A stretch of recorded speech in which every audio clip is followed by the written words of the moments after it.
Santificación definitiva y progresiva. John Murray, 1898-1975.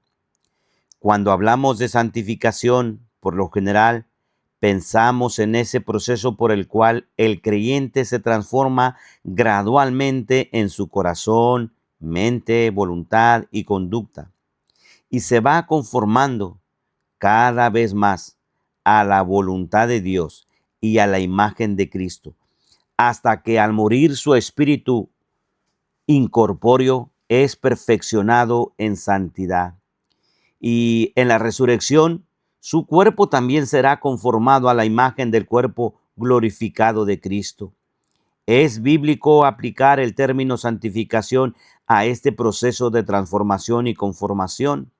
Además, es un hecho demasiadas veces olvidado que en el Nuevo Testamento los términos más característicos que se refieren a la transformación son usados como un proceso, no como un proceso, sino como un acto definitivo de una vez para siempre. Pensamos correctamente que el llamado, la regeneración, la justificación y la adopción son actos de Dios efectuados de una sola vez y no requieren ni admiten repetición. Son, por su naturaleza, definitivos. Una gran parte de las enseñanzas del Nuevo Testamento coloca a la santificación en esta categoría. Cuando Pablo, por ejemplo, se dirige a los creyentes en Corinto, llamándolos de la iglesia de Dios, santificados en Cristo Jesús, llamados a ser santos, 1 Corintios 1:2, y más adelante, en la misma epístola, le recuerda que han sido lavados, santificados y justificados, 1 Corintios 6:11. Coordinó su santificación con el llamado eficaz, con su identificación como santos, con la regeneración y con la justificación. Además, en 2 de Timoteo 2:21 leemos: si alguno se limpia de estas cosas, será instrumento para honra, santificado, útil al Señor, dispuesto para toda buena obra. Tal declaración no deja lugar a dudas de que el término santificado es usado en el mismo sentido. Y cuando Pablo dice, así como Cristo amó a la iglesia y se entregó a sí mismo por ella para santificarla, habiéndola purificado en el lavamiento del agua por la palabra, Efesios 5:25, es muy probable que sea la santificación a la cual se refiere en términos de lavamiento del agua por la palabra, aunque en Hechos 20:32 y 26:18, los santificados pueden referirse a la santificación total de la era que vendrá. El uso de la palabra en las epístolas de Pablo favorece el significado de que los creyentes son santificados. Santificación como sustantivo tiene una connotación similar. No nos ha llamado Dios a inmundicia, sino a santificación. 1 de Tesalonicenses 4:7. Dios os ha escogido desde el principio para salvación, mediante la santificación por el Espíritu y la fe en la verdad, a lo cual os llamó mediante nuestro Evangelio. 2 de Tesalonicenses 2:13-14. Los vocablos usados para significar purificación se usan en el mismo sentido. Hechos 15:9, Efesios 5:26, Tito 2:14. Por todo esto, estamos obligados a tener en cuenta el hecho de que la palabra santificación es usada para referirse a una acción decisiva que ocurre al principio de la vida cristiana, misma que caracteriza a la identidad del pueblo de Dios llamado eficazmente por la gracia de Dios. Sería entonces un desvío de los patrones del lenguaje y significados bíblicos pensar en santificación exclusivamente en términos de una obra progresiva. ¿Qué es santificación? No existe pasaje en el Nuevo Testamento que sea más instructivo que Romanos 6:1 hasta el 7:6. Aquí, la enseñanza va orientada contra la pregunta con la cual comienza Pablo. ¿Perseveraremos en el pecado para que la gracia abunde? Pregunta provocada por la introducción atribuida a la gracia en el contexto que la precede. Cuando el pecado abundó, sobreabundó la gracia, para que así como el pecado reinó para muerte, así también la gracia reine por la justicia para vida eterna mediante Jesucristo, Señor nuestro. Romanos 5:20 al 21. Si la gracia de Dios y, por lo tanto, su gloria abundan en proporción al pecado, la inferencia pareciera ser: sigamos pecando para que la gracia de Dios aumente. El apóstol rechaza esa inferencia con los términos más negativos a su disposición, que en hebreo sería como decir: prohíbalo Dios. La perversidad de la inferencia se manifiesta en su totalidad al postular otra pregunta. Los que hemos muerto al pecado, ¿cómo viviremos aún en él? Romanos 6:2. Lo esencial de la refutación es: hemos muerto al pecado. ¿Qué quiere decir Pablo? Está usando el lenguaje de ese fenómeno con el que todos estamos familiarizados: el hecho de la muerte. Cuando muere una persona, deja de ser activa en el ámbito, la esfera o relación referente a la cual murió. Su relación con ese ámbito se ha disuelto. Ya no tiene más comunicaciones con los que todavía viven en ese ámbito y en ese espacio, ni ellos con él. Ya no tienen ninguna relación con la vida aquí. Ya no es la esfera de vida y actividad para él. Las Escrituras traen a nuestra atención la realidad de esa experiencia. El hombre, como la hierba son sus días, florece como la flor del campo, que pasó el viento por ella y pereció, y su lugar no la conocerá más. Salmo 103, del 15 al 16. Coincidiendo con esta analogía, el que vive en pecado o para pecar, vive y actúa en el ámbito del pecado. Es la esfera de su vida y actividad. Y el que murió al pecado ya no vive en esa esfera. Su atadura a ella ha sido rota y ha sido trasladado a otra esfera. Esta es la división decisiva que el apóstol tiene en mente. Es el fundamento sobre el cual se basa todo su concepto de la vida del creyente. Y es una división, una brecha, un traslado tan real y decididamente cierto en la esfera de la relación moral y religiosa como lo es la experiencia de la muerte física. Hay una ruptura definitiva e irreversible en el ámbito en el cual reina el pecado para muerte. La antítesis que instruye el apóstol en este pasaje sirve para destacar la brecha decisiva que involucra este cambio. Muerto en pecado significa vivir al pecado como esclavos. Romanos 6:6, del 16 al 17 y 20. El pecado reina en nuestro cuerpo mortal. 6:12. Obedecemos las concupiscencias del pecado. 6:12.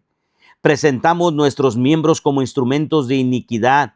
6:13 y 19. Somos libres acerca de la justicia. 6:20. El pecado tiene dominio sobre nosotros y estamos bajo la ley. 6:14. Muerto al pecado significa que el viejo hombre ha sido crucificado y el cuerpo de pecado destruido. Ya no servimos al pecado. 6:6. Vivimos justificados del pecado. 6:7. Estamos vivos para Dios y vivos para Él. 6:10 al 11. El pecado no reina más en nuestro cuerpo mortal y no tiene dominio sobre él. 6, 12 y 14. Nos presentamos a nosotros mismos, a Dios y a nuestros miembros como instrumentos de justicia para Dios, de modo que somos siervos de la justicia para santidad. 6, 13 y 19. Estamos bajo el dominio de la gracia. 6:14. Obedecemos de corazón a la forma de doctrina cristiana. 6:17. El fruto es la santificación y el fin, la vida eterna. 6:22. Este contraste es prueba de lo decisivo del cambio. No hay posibilidad de atenuar la antítesis. Aparece a lo largo de la línea de los diversos aspectos de los que se deben ver la vida y el actuar. Existe una diferenciación absoluta en cuanto a todos los criterios por los cuales puede ser medida la vida espiritual y moral.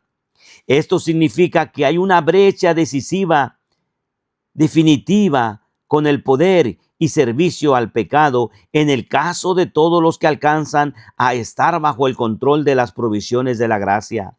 La persona nacida de Dios hace justicia, ama y conoce a Dios, ama a los nacidos de Dios y guarda los mandamientos de Dios. Primera de Juan 2, del 3 al 6, 29, 4, 7, 20, 21 y 5, 2 al 3. Por el énfasis del Nuevo Testamento en cuanto al rompimiento definitivo con el pecado y la novedad de vida en el Espíritu que la unión con Cristo involucra, pareciera que no hay lugar para un proceso de mortificación y santificación por el cual el pecado muere gradualmente y la santificación es adquirida progresivamente. Romanos 6 es el pasaje que más enfatiza la liberación decisiva del poder y la corrupción del pecado. Pero en esa misma epístola, el apóstol define para nosotros el conflicto que surge para el creyente debido al pecado que mora en él. Y es significativo que se acusa a sí mismo diciendo: mas yo soy carnal, vendido al pecado. Romanos 7:14. Pero veo otra ley en mis miembros que se revela contra la ley de mi mente y que me lleva cautivo a la ley del pecado que está en mis miembros. Miserable de mí, ¿quién me librará de este cuerpo de muerte? Romanos 7:23 al 24. Yo mismo con la mente sirvo a la ley de Dios, mas con la carne a la ley del pecado. Romanos 7:25. Aún en Romanos capítulo 6 encontramos exhortaciones que implican la necesidad de una constante vigilancia con las intromisiones del pecado. Ningún escritor del Nuevo Testamento es más insistente en cuanto al carácter definitivo de la santificación del creyente que el apóstol Juan. Tan arrasadoras son sus afirmaciones que nos es sumamente difícil reconciliarlas con las enseñanzas en otros pasajes del Nuevo Testamento y las realidades evidentes de la experiencia cristiana. Todo aquel que es nacido de Dios no practica el pecado, porque la simiente de Dios permanece en él y no puede pecar porque es nacido de Dios. Primera de Juan 3:9. Todo aquel que permanece en él, no peca. Todo aquel que peca no le ha visto ni le ha conocido. Primera de Juan 3:6. No obstante, Juan dice en la misma epístola: si decimos que no tenemos pecado, nos engañamos a nosotros mismos y la verdad no está en nosotros. Primera de Juan 1:8. No considera al creyente perfectamente sin pecado porque presenta un consuelo para el creyente cuando peca. Abogado tenemos para con el Padre, a Jesucristo el justo. Primera de Juan 2:1. Y para Juan hay un aspecto autopurificador en la vida del creyente, y todo aquel que tiene esta esperanza en él se purifica a sí mismo, así como él es puro. Primera de Juan 3:3. Cuando consideramos que el pecado todavía existe en el creyente y que aún no ha llegado a la meta designada para él, aceptamos que la condición del creyente en esta vida es una progresión, tanto negativa como positiva en su carácter. Abarca tanto la mortificación como la santificación. En cuanto a la mortificación, dos pasajes en el Nuevo Testamento son particularmente interesantes por los contextos en que aparecen. Porque si vivís conforme a la carne, moriréis. Mas si por el Espíritu hacéis morir las obras de la carne, viviréis. Romanos 8:3. Haced morir pues lo terrenal en vosotros: fornicación, impureza, pasiones desordenadas, malos deseos y avaricia, que es idolatría. Colosenses 3:5. Estos dos pasajes son muy instructivos porque ocurren en contextos en los cuales la muerte al pecado y el traslado a la esfera de la vida nueva en Cristo son preponderantes. En Romanos 6, el énfasis es sobre la transición definitiva y el punto fundamental en que hemos muerto al pecado.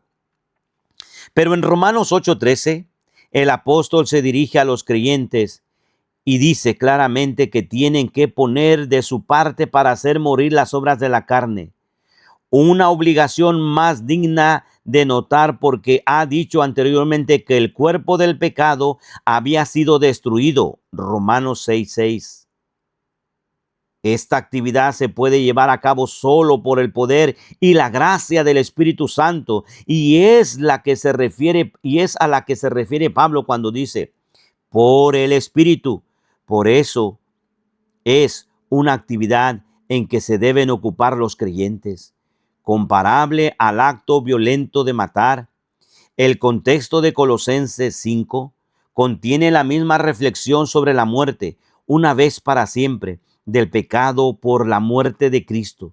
Si habéis muerto con Cristo en cuanto a los rudimientos del mundo, ¿por qué? Como si vivieseis en el mundo, os sometéis a preceptos. Colosenses 2:20.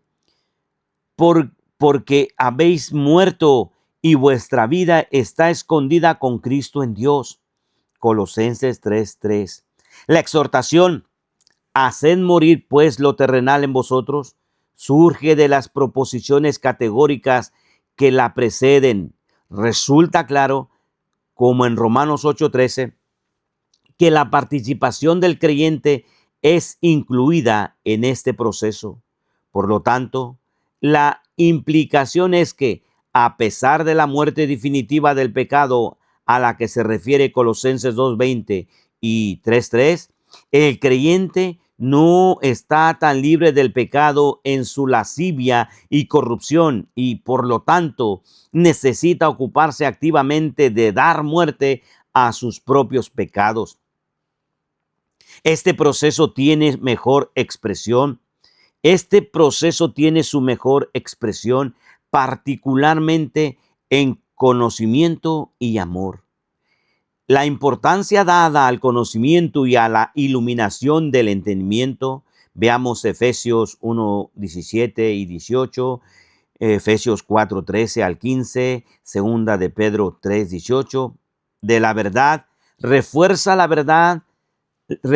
lección de que es en proporción a este aumento que puede haber un aumento del fruto del Espíritu en amor, gozo y paz. Como nos recuerda Juan, Dios es amor, y el que permanece en amor, permanece en Dios y Dios en él. Primera de Juan 4:16. Pero el amor no es una emoción estática, tiene que aumentar y abundar cada vez más.